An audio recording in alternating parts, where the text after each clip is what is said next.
इस सेगमेंट में वैसे तो हम लोग डिस्कस करेंगे relation between small ji and capital G. Small G यानी एक्सलरेशन ड्यू टू ग्रेविटी, जिसे हम लोग हिंदी में गुरुत्वीय त्वरण कहते हैं, और कैपिटल जी जिसे हम लोग यूनिवर्सल ग्रेविटेशनल कांस्टेंट यानी सार्वत्रिक गुरुत्वाकर्षण नियतांक कहते हैं। इनके बीच में हम लोग रिलेशन तो डिस्कस करेंगे, पूरा डिराइव भी करेंगे, पर उससे पहले हम जरा सा कुछ कॉन्सेप्चुअल बातें करते हैं, और वो सारी बातें इन 4 टॉपिक्स पे हैं। पहला ग्रेविटेशन यानी गुरुत्वाकर्षण, दूसरा ग्रेविटी यानी गुरुत्व, तीसरा acceleration due to gravity small G, और चौथा है ग्रेविटेशनल कांस्टेंट कैपिटल जी। हम लोग पहले ये समझने की कोशिश करेंगे कि ये जो चारों हैं ये एक्चुअल में हैं क्या, इनके बीच में अंतर क्या होता है, और इनके बीच में एकदम क्लियर कट एक कॉन्सेप्ट बनाने की कोशिश करेंगे। मैंने अक्सर वाइवा में जब स्टूडेंट्स से मेरा इंटरेक्शन होता है तो मुझे ऐसा आभास होता है कि बहुत लोगों को ये समझने में प्रॉब्लम होती है, जैसे कि ग्रेविटेशन और ग्रेविटी में क्या अंतर है, ये दोनों हैं क्या, इनमें अंतर क्या है। अक्सर देखा गया है कि बहुत ज़्यादा प्रॉब्लम होती है। तो सबसे पहले आज हम लोग इन्हीं पे पहले अपना कॉन्सेप्ट अच्छे से क्लियर कर लेते हैं, फिर उसके बाद वो एक छोटा सा टॉपिक है उसको आज हम लोग डिस्कस कर लेंगे। सबसे पहले हम लोग बात करेंगे ग्रेविटेशन पे, जिसे हम लोग गुरुत्वाकर्षण कहते हैं। तो पहले एक लाइन में अपने दिमाग में बिठा लीजिए कि ग्रेविटेशन क्या होता है। ग्रेविटेशन एक प्रकार का बल होता है, यानी फोर्स होता है, ये एक आकर्षण बल होता है। किनके बीच में लगता है? इस ब्रह्मांड के कोई भी दो पार्टिकल, ध्यान रहे मैं बोल रहा हूं इस ब्रह्मांड का कोई भी दो पार्टिकल जिनके अंदर द्रव्यमान होता है, तो उनके द्रव्यमान के कारण उन दोनों के बीच में एक आकर्षण बल लगता है, और यही जो आकर्षण बल है इसे हम लोग ग्रेविटेशन यानी गुरुत्वाकर्षण कहते हैं। समझ में आया? यानी ये एक प्रकार का फोर्स है। और अभी अभी पिछले टर्न पे हमने पढ़ाया था the law of universal gravitation किसने दिया था? सर आइजक न्यूटन ने दिया था, जो कि इसी से जुड़ा हुआ है। ठीक, अब हम लोग आते हैं ग्रेविटी पे। देखिए, जब हम लोग ग्रेविटेशन की बात कर रहे थे तो ग्रेविटेशन में क्या होता है कि इस यूनिवर्स का कोई भी दो पार्टिकल हो सकता है, चाहे वो ब्रह्मांड के किसी भी कोने पे स्थित क्यों ना हो, उनके बीच में एक आकर्षण बल लगेगा ही लगेगा। उसी को हम लोग ग्रेविटेशन या गुरुत्वाकर्षण कहते हैं। ग्रेविटी भी बल ही होता है, एक फोर्स होता है, लेकिन इसमें एक शर्त है कि दोनों पार्टिकल में से एक पार्टिकल अर्थ होनी चाहिए, यानी पृथ्वी होनी चाहिए। तो ग्रेविटेशन का ही स्पेशल केस है ग्रेविटी। जब उन दो पार्टिकल्स जिनके बीच में आकर्षण बल लग रहा है, उनमें से एक पार्टिकल अगर हमारी पृथ्वी हो जाए, तो उन दोनों पार्टिकल के बीच में, यानी पृथ्वी और उस दूसरे पार्टिकल के बीच में जो ग्रेविटेशनल फोर्स जो लगेगा उसी को हम लोग ग्रेविटी कहते हैं। समझ में आया? यानी ग्रेविटी भी एक बल है। और इसको और अच्छे से समझिए तो ऐसे कि पृथ्वी पृथ्वी जिस बल से किसी पिंड को अपनी ओर आकर्षित करती है उसी को हम लोग ग्रेविटी यानी गुरुत्व कहते हैं। समझ में आया? यानी ये दोनों बल हैं, ग्रेविटेशन और ग्रेविटी बल हैं। ग्रेविटेशन एक मतलब बड़ा पिक्चर है, एक ब्रॉड पर्सपेक्टिव है। इसमें दो कोई भी आर्बिट्रेरी पार्टिकल हो सकते हैं इस यूनिवर्स के, जबकि ग्रेविटी में एक पार्टिकल अगर अर्थ हो जाए तो वो अर्थ जिस फोर्स से, जिस बल से किसी दूसरे पिंड को अपनी ओर आकर्षित करेगी उसे हम लोग गुरुत्व कहते हैं, उस बल को गुरुत्व कहते हैं। क्लियर? अब हम लोग आते हैं acceleration due to gravity small G से। देखिए, ग्रेविटी के केस में मान लीजिए ये अर्थ है और ये पृथ्वी किसी पिंड को अपनी ओर आकर्षित कर रही है अपने गुरुत्व बल के कारण। तो चूंकि पृथ्वी इस पार्टिकल पे एक गुरुत्व बल लगा रही है, तो इस बल के कारण इस पिंड में, जो दूसरा पिंड है, इस पिंड में जो त्वरण उत्पन्न होगा, जो एक्सेलरेशन उत्पन्न होगा, उसी एक्सेलरेशन को हम लोग एक्सेलरेशन ड्यू टू ग्रेविटी गुरुत्वीय त्वरण स्मॉल जी कहते हैं। यानी ये जो स्मॉल जी है ये एक्सेलरेशन होता है, त्वरण होता है। क्लियर? अब हम लोग आते हैं चौथे पे, ग्रेविटेशनल कांस्टेंट।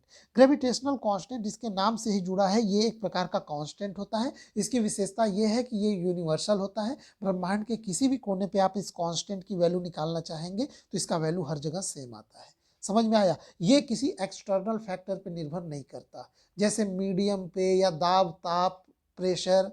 प्रेशर तो खैर दाब हो गया, ह्यूमिडिटी, इन सब फैक्टर्स पे निर्भर नहीं करता। ये आता कहाँ पे है, इसी ग्रेविटेशन के थ्योरी में। न्यूटन ने बोला था कि जो दो पार्टिकल के बीच में ग्रेविटेशनल फोर्स होता है वो दोनों पार्टिकल के मास के प्रोपोर्शनल होता है, यानी अनुक्रमानुपाती होता है, और उन दोनों पार्टिकल के बीच की दूरी के व्युत्क्रमानुपाती होता है। ये प्रोपोर्शनैलिटी जब हम लोग हटाते हैं तो यहाँ पे एक कांस्टेंट आता है, इसी कांस्टेंट को हम लोग यूनिवर्सल ग्रेविटेशनल कांस्टेंट कहते हैं, कैपिटल जी।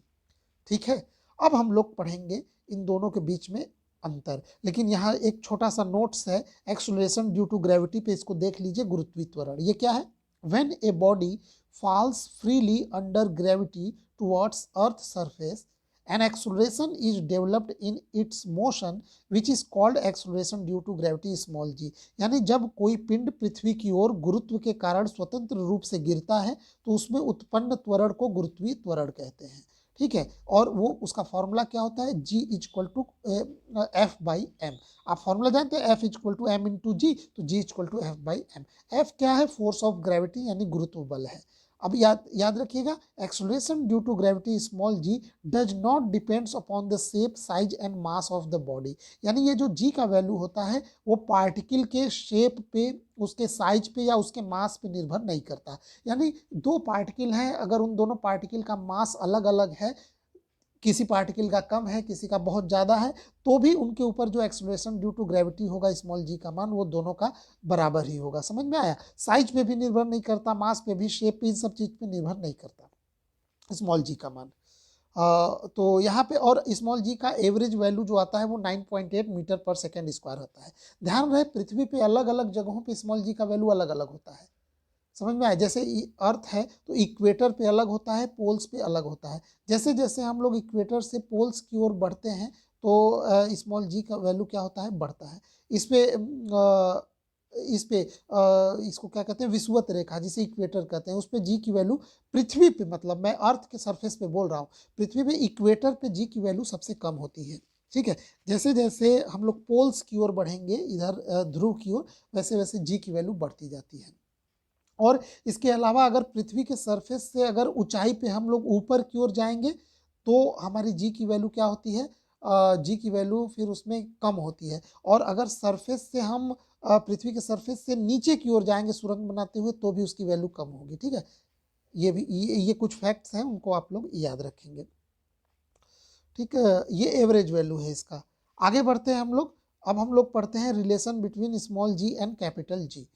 ठीक है, तो मान लेते हैं let capital M is the mass of Earth and R is the radius, मतलब पृथ्वी का त्रिज्या कैपिटल आर है और पृथ्वी का द्रव्यमान कैपिटल एम है। If a body of mass small m is situated at the surface of Earth then the force of attraction acting on a body due to Earth. यानी ये कह रहा है कि माना पृथ्वी का द्रव्यमान कैपिटल एम है और उसकी त्रिज्या कैपिटल आर है। फिर मानते हैं कि यदि कोई स्मॉल एम द्रव्यमान का जो पिंड है वो पृथ्वी के सतह पर स्थित है तो पृथ्वी उसके ऊपर जो बल लगाएगी वो क्या होगी, वो इस फॉर्मूले से होगी, F equal to ji m1 यानी कैपिटल एम, m2 यानी स्मॉल एम बटे आर स्क्वायर। ये हो गया लॉ ऑफ यूनिवर्सल ग्रेविटेशन से इक्वेशन नंबर 1। दूसरा फॉर्मूला न्यूटन के सेकेंड लॉ से मिलेगा, क्योंकि देखिए ये अर्थ पे ही वो दूसरा पार्टिकल है। ठीक है, तो जो बल लगाएगा सेंटर से, जैसे दोनों पिंड, ये पृथ्वी के द्रव्यमान केंद्र और इस पार्टिकल के बीच की दूरी क्या है, पृथ्वी का रेडियस आर। जैसे किसी को समझने में प्रॉब्लम आ रहा है तो जरा ऐसे समझिए, ये अर्थ है, इसी अर्थ के सरफेस पे ये दूसरा पार्टिकल है जिसका मास m है। ये पृथ्वी का सेंटर है अर्थ का, तो इस पार्टिकल के सेंटर ऑफ मास और अर्थ के सेंटर के बीच की दूरी क्या होगा, r होगा, जो अर्थ का रेडियस होगा, और ये है अर्थ का मास कैपिटल है। तो capital M into m small M बटे आर स्क्वायर हो जाएगा, और यहाँ पे ये जी यूनिवर्सल ग्रेविटेशन कांस्टेंट है।